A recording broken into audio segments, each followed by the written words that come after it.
Tatis, the last hope for the Padres. Ground ball to third, picked by Hernandez. The Dodgers punch back and head to the championship series. Oh!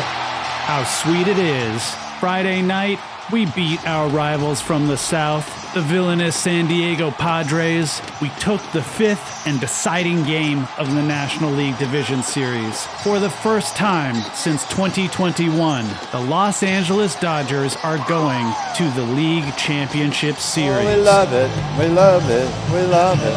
We love it. We love it. How we feeling, Los Angeles? We don't give a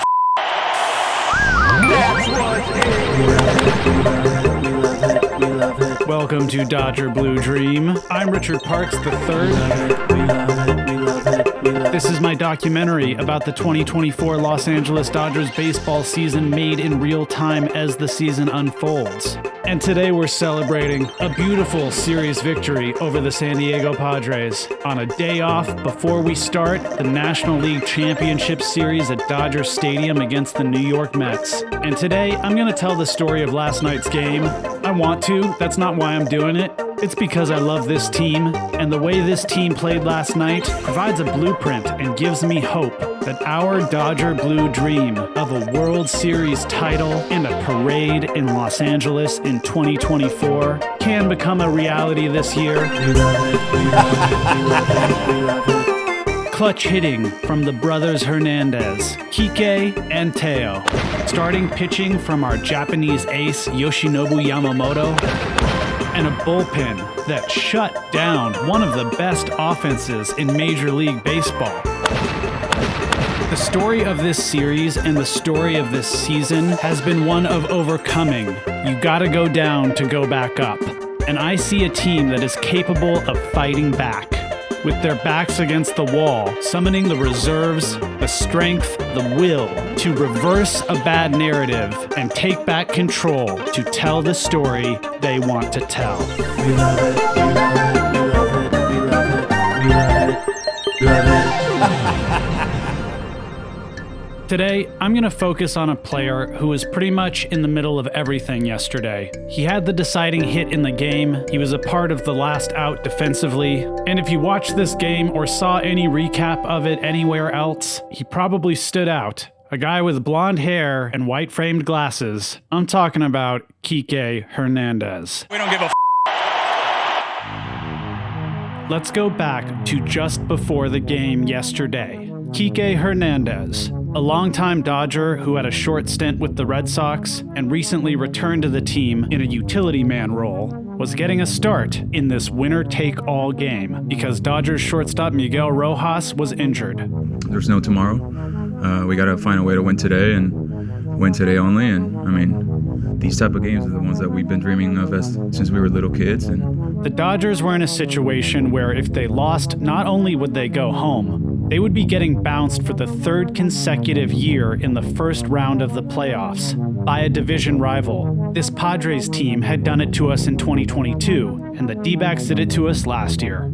And this is the central narrative you need to understand about the Dodgers. We win the division every year, but every year it seems like we don't make it deep in the postseason. We didn't come here to win the NL West. We came here to win the World Series, and to do that, we got to win tonight, or we go home and we think about it all offseason, and this team gets the spring training. Wearing a headband with a shock of blonde hair spilling out of the top of it, white-framed glasses, Kike was already setting the tone for the game before the first pitch, and it was getting reinforced in the media. There is this feeling that there is a refusal to lose. They're sick of the conversation of losing in the NLDS the last couple of years. They're sick of having to have this conversation throughout the entirety of the year as they prepare for what October is going to look like.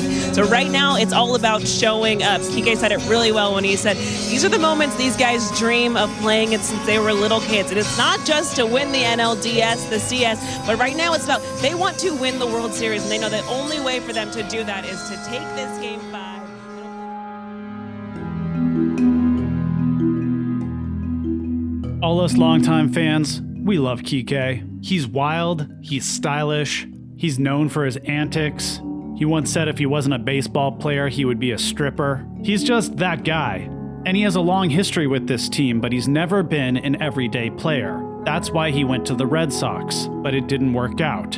And now he's back on the Dodgers. The clear understanding between Kike and the Dodgers organization when he returned to this team is that he wouldn't be an everyday guy. He would be there as a role player.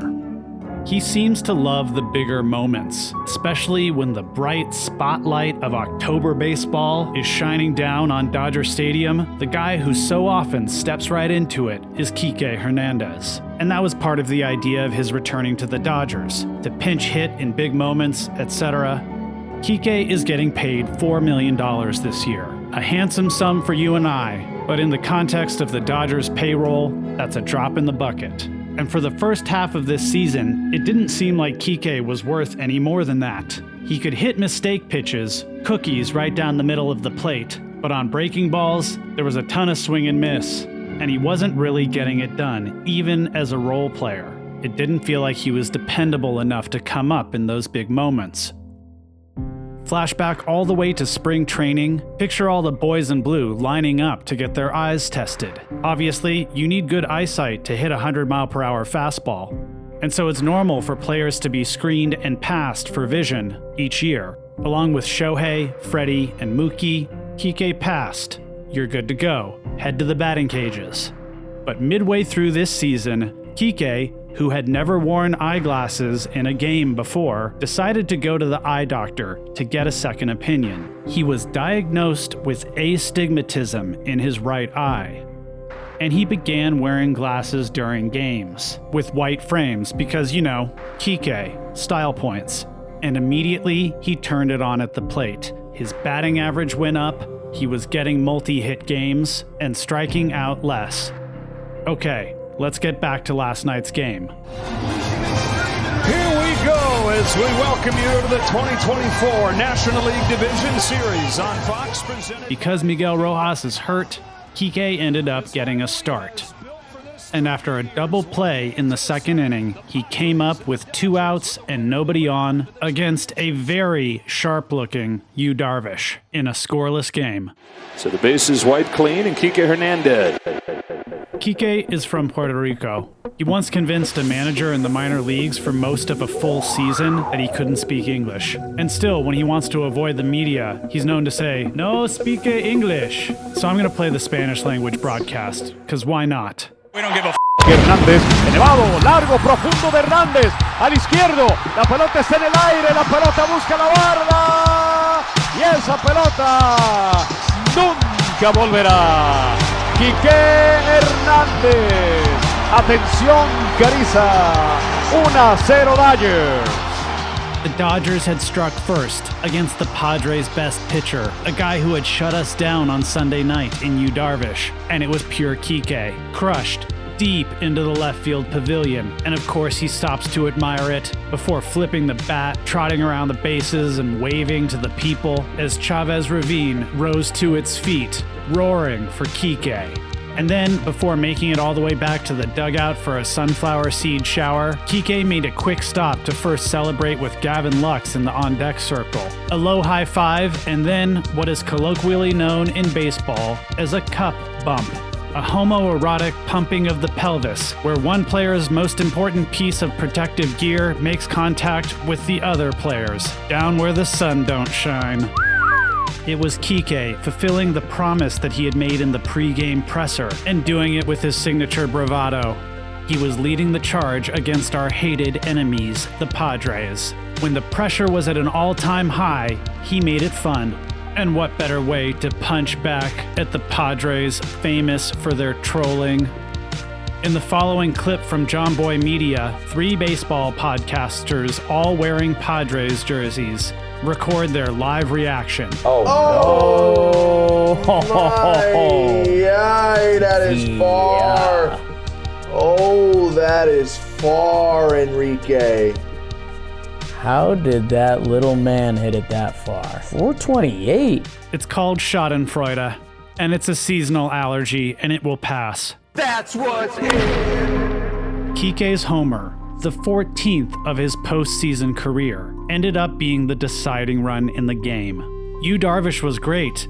The only other mistake he made, Teoscar Hernandez hit out of the ballpark, because as we've told you, he's muy clutch. And 2 runs doesn't sound like enough to beat this Padres lineup, but the combination of Yoshinobu Yamamoto and the Nails staff in the Dodgers bullpen shut down the Padres lineup completely. And with 2 outs in the top of the 9th inning, Blake Trinan was on the mound trying to get the last out from the Padres' best hitter, Fernando Tatis Jr., who has been such a thorn in the Dodgers' side all series long. And the defensively versatile Kike, who had started the game in center field, was then at third base. Tatis, the last hope for the Padres. Ground ball to third, picked by Hernandez. The Dodgers punch back and head to the championship series. After making the final defensive play of the night, as Kike high-fives his teammates, he walks over to the broadcast camera and lets out a scream. And then as the player of the game, he was on live national TV and decided to put the cherry on top of an evening that was so much about Kike. Ken Rosenthal asks him what is so different about this particular team. And the camera has a close-up on Kike. He pauses. Are we live? We're live. The fact that we don't give a Team's career postseason home run. Kike, what is it about you in October? I like it. I don't know, but I like it. That's all I got. What is it with you in October? What's going on with you? I like Halloween. Some guys are just built for this, and Kike Hernandez is one of those guys. It wasn't like this wasn't a team effort. We had Teo's clutch home run, an excellent start from Yamamoto that exceeded my expectations, 5 innings, no runs, and then the bullpen, not only completing the shutout for the rest of the night, but keeping this excellent Padres lineup to no runs for most of 3 games. We were down 2-1, and we came back. We reversed the curse of getting bounced in the first round for the past 2 years, and we did it against all odds. The vast majority of pundits and experts chose the Padres to win this series. Just ask Max Muncy, a guy who keeps receipts. This is him during the post-game champagne celebration. 80% of you didn't believe in us. 80% of you thought we were going to lose. And people say the Padres have swag? Wait, the who? Sorry, were they a baseball team this year? I hear Petco Park has already been converted into a Spirit Halloween. That's what's in. On to the next one, the NLCS. The championship series against the New York Mets starts Sunday at Dodger Stadium, and I'll be there.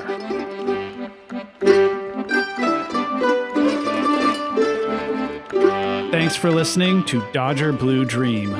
Dodger Blue Dream is written and produced by me, Richard Parks III. Original music in this episode by Jonathan Snipes and William Ryan Fritch. Production assistance from Tyler Hill. Special thanks to Elizabeth Parks Kibbe. If you like what you hear, please check out our back catalog and share the show with a friend. We've been covering all the season's main storylines since day 1. Thanks again for listening. Go Dodgers. Oh, we love it. We love it. We love it. We love it. We love it. We don't give a